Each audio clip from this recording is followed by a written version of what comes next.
الذي فشل هو الذي قرر أن يفشل، والذي نجح هو الذي قرر أن ينجح.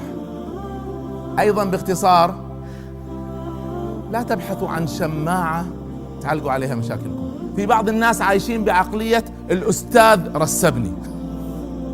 الأستاذ ما يرسبك، أنت اللي رسبت. وفي ناس عايشين بعقلية أن يبحثوا عن شماعة يعلقوا عليها مشاكلهم. هؤلاء الذين يبحثوا عن شماعة يعلقوا عليها مشاكلهم لن ينجحوا. يا صباح الخير والتفاؤل والنشاط، ازيكم عاملين ايه؟ النهارده فيديو جديد. فيديو النهارده يوم دراسي في حياتي، باذن الله هيكون يوم مليء بالدراسه. عليا محاضرات كتير عايزه اذاكر النهارده، فهقعد اذاكرها. النهارده مش عليا جامعه، فبحب اقضي اليوم ده في البيت عشان انجز الحاجات اللي عليا من شغل ومحاضرات وكده. فبصوا، انا شفت الجدول ده امبارح على النت يعني، فعجبني قوي، فقلت اعمل واحد زيه. عملته امبارح قبل ما انام.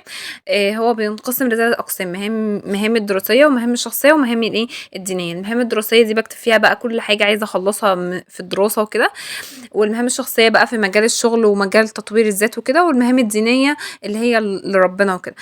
فمليت الخانات بتاعه المهام يعني، وبدات اخلص بقى ايه المهام اللي عليا.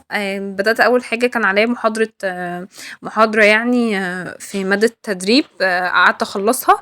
قلت هخلصها وبعدين اخد بقى استراحه زي ما انا عايزه.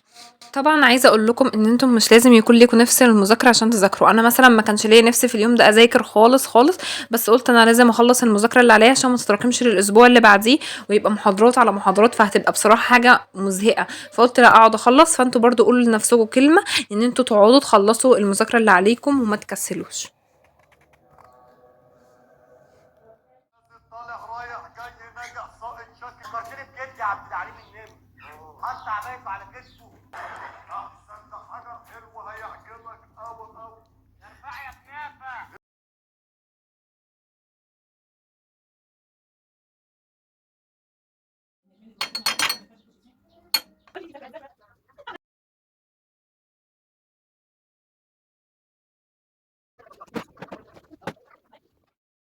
هنا بقى بعد ما خلصت الاستراحة بتاعتي دخلت عشان اعمل نسكافيه واكمل المذاكرة اللي عليا.